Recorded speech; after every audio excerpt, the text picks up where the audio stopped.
बच्चों, आज हम सब कक्षा छठी नागरिक शास्त्र पाठ 2 का अध्ययन करेंगे। इस पाठ का नाम है समाज में विविधता।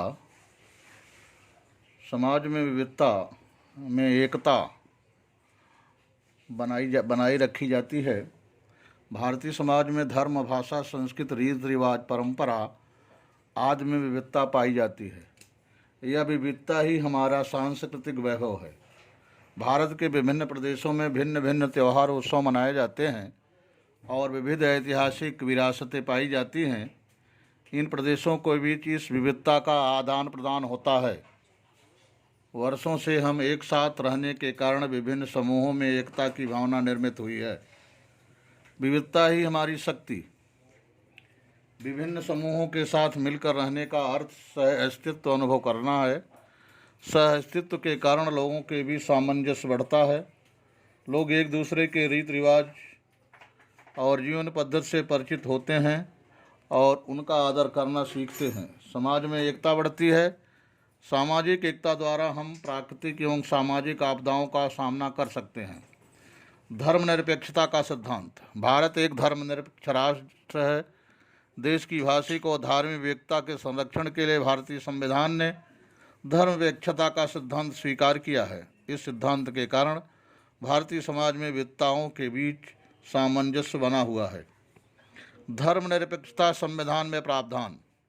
शासन द्वारा किसी भी एक धर्म को मान्यता नहीं दी गई है।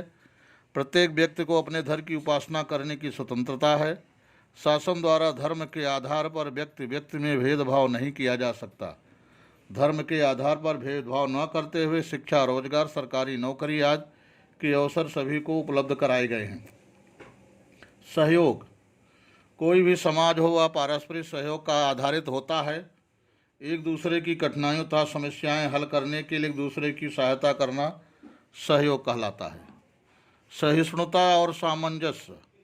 लोगों के बीच मतों, विचारों और दृष्टिकोणों में सामंजस्य स्थापित न होने पर विवाद पैदा होता है।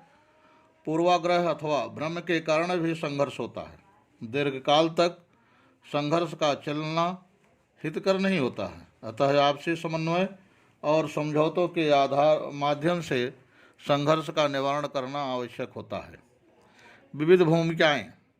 समाज में रहने वाले प्रत्येक व्यक्ति को विभिन्न भूमिकाएं निभानी पड़ती हैं। प्रत्येक के कर्तव्य निश्चित होते हैं। इन भूमिकाओं के कारण हम परिवार तथा समाज के अनेक लोगों से जुड़ते हैं। इन भूमिकाओं में परिवर्तन भी होते रहते हैं। समाज का नियमन। समाज का व्यवहार सुचारू रूप से चलने के लिए नियमों की आवश्यकता होती है। पहले यह काम नैतिक मूल्यों, रूढ़ियों और परंपराओं द्वारा होता था।